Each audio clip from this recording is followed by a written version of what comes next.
कूदल भइल दुसावारे माई।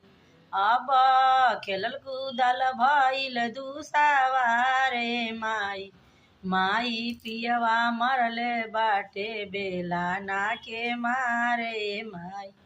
पियवा मरले बाटे बेला ना के मारे माई खेलल कूदल भइल दुसावारे माई। माई खेलल कूदल भइल दुसावारे माई।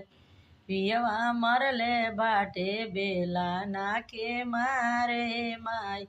माई रोटी पकाई अजर के भइल राखे माई। माई रोटी कावे चलनी जर के भइल राखे माई। सासू मरले बिया बेला ना के मारे माई। सासू मरले बिया बेला ना के मारे माई। माई खेलल कूदल भइल दुसावारे माई। माई खेलल कूदल भइल दुसावारे माई। पियवा मरले बाटे बेला ना के मारे माई।